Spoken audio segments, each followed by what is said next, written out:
Слава Україні! Героям слава! Вітаю глядачів ютуб-каналу Львів Медіа. До нашого ефіру доєднується капітан першого рангу запасу Військово-морських сил України Андрій Риженко. Пане Андрію, моє шанування, слава Україні! Героям слава, добрий день! Пане Андрію, зібралися з вами обговорити ситуацію, яка сталася з бійцями 73-го морського центру сил спеціальних операцій під час бойового завдання на Херсонщині. Загинули воїни цього центру. Про це вже офіційно підтвердила прес-служба сил спеціальних операцій. Причому деякі українські військові в соціальних мережах пишуть, що це чорний день для сил спеціальних операцій України. Як ви бачите, що відбулося на Косі, і чи справді ми можемо говорити, що це чорний день для наших сил спеціальних операцій? Ну, ця ділянка, це Тендрівська коса, Тендрівський півострів, Кінбурзька коса, вони такі, знаєте, дуже чутливі для нас, тому що зараз супротивник тримає там дуже невелику кількість своїх сил, але контролює фактично всю північно-західну частину Чорного моря. І зараз судноплавство нормальними водами, нормальними підходами і до Одеси той самої, і до Південного, і до Миколаєва, і Очакова, вони заблоковані якраз через це. У нас є коридор, який там ми пробили вдовж наших тірвод, туди в напрямку острова Зміїний, там поставили техніку ППО нормальну, розмінували, зараз кораблі там ходять, судна. В принципі, скажімо, основні маршрути, вони заблоковані. І це все якраз через те, що противник тримає під контролем оцей Кінбурзький півострів, Тендру і так далі.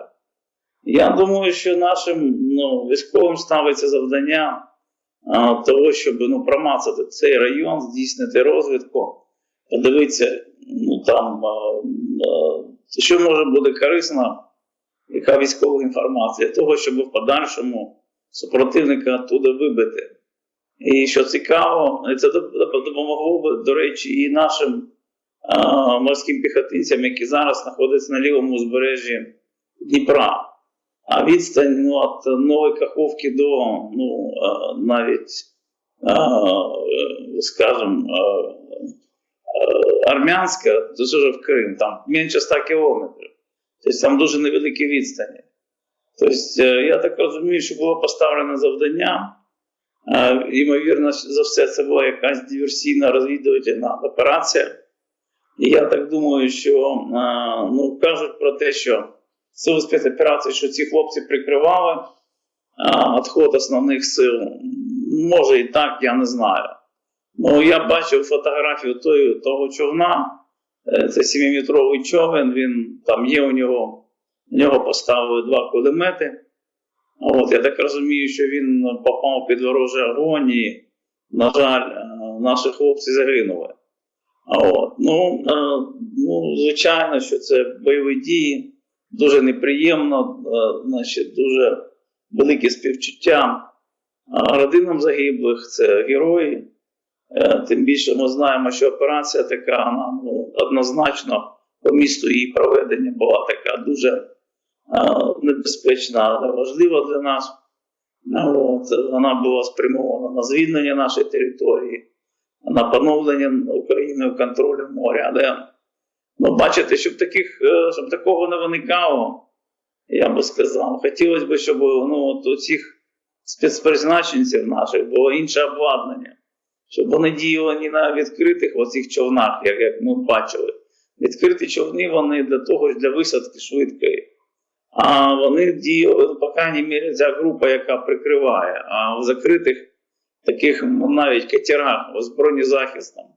І такі заявки на поставку таких катерів, вони були направлені ще Сполучені Штати Америки ще в 18-му році. Це Марк 6. І вони мали поступити вже на озброєння.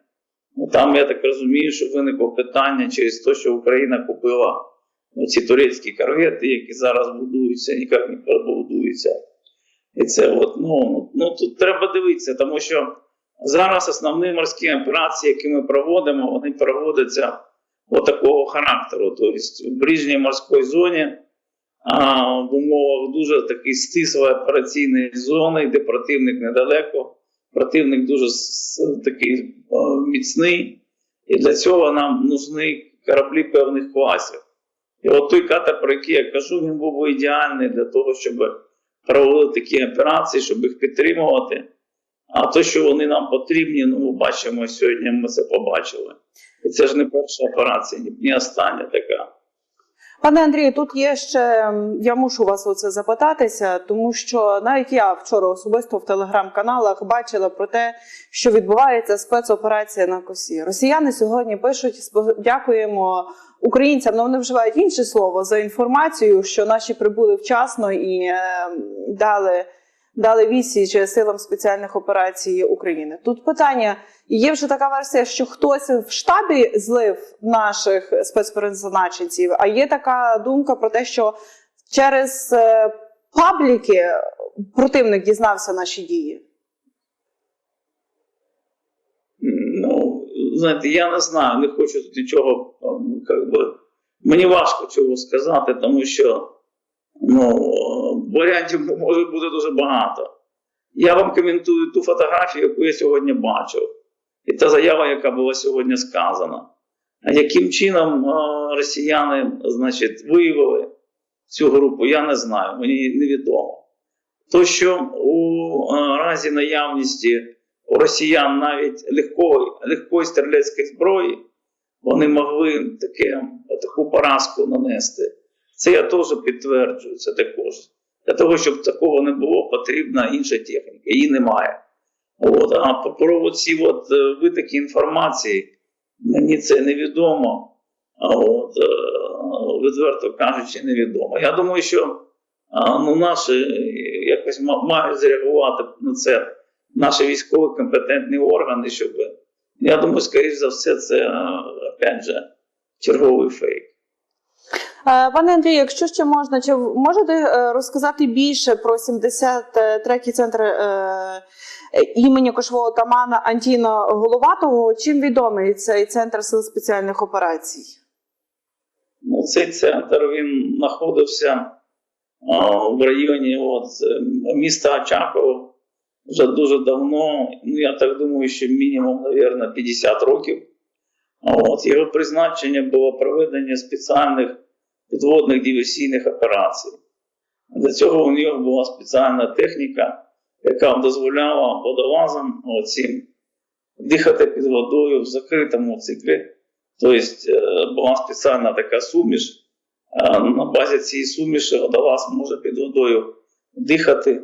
І той продукт, який він видихає, він повторно перероблюється, додається, значить,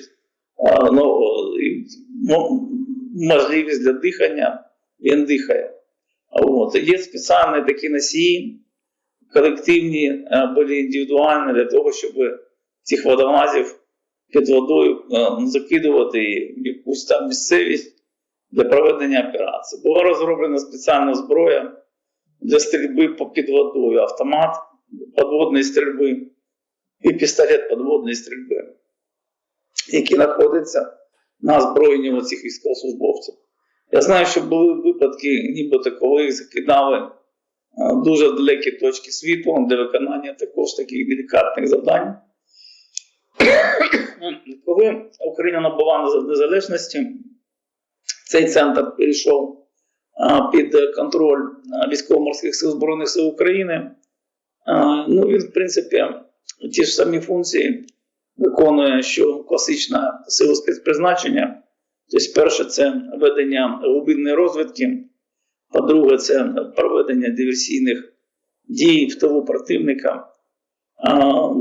Є там окремі ще позиції, але я скажу, що, в принципі, основне їх призначення, воно відповідає, скажімо, основним позиціям документів НАТО.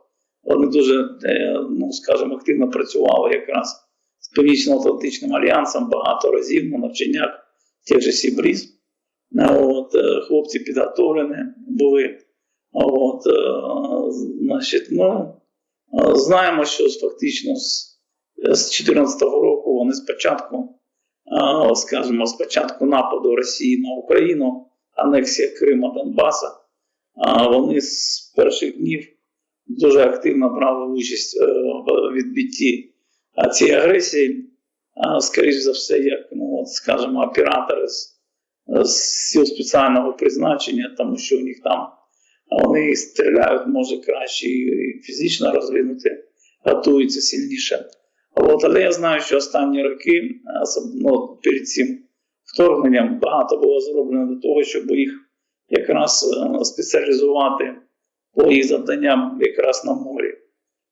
Поэтому така очень елітна частина, я думаю, що після нашої перемоги вони ще більше будуть розвиватися для того, тому що це основна структура, яка має охороняти, скажімо, наші інтереси на морі в ближній морській зоні. А у нас багато буде таких інтересів у України якраз в морі, добича корисних копалин, робота морської індустрії, енергетика. Я думаю, там будуть ще багато позицій, які ми можемо отримувати якраз завдяки нашому виходу до Чорного моря. Пане Андрію, якщо я не помиляюся, то саме цей 73-й центр, вони ще брали участь у захисті узбережжя в Миколаївській області та були дотичним до звільнення острову Зміїний. Чи я переплутала?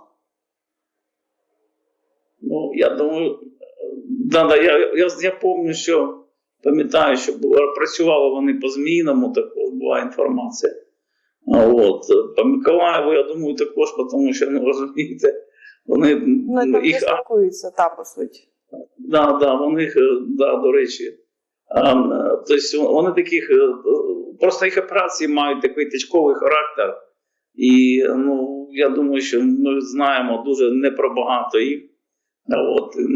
Епізоди такі були, я думаю, що там, де, я не скажу вам географічно, можу сказати, там, де найбільш спекотно, там точно ці хлопці. Пане Андрію, я вам дякую за такий виважений, стриманий і фаховий аналіз, тому що навколо цієї теми, цієї трагедії вже, на превеликий жаль, дуже багато спекуляцій. Я вам, пане Андрію, дякую за ваш професіоналізм.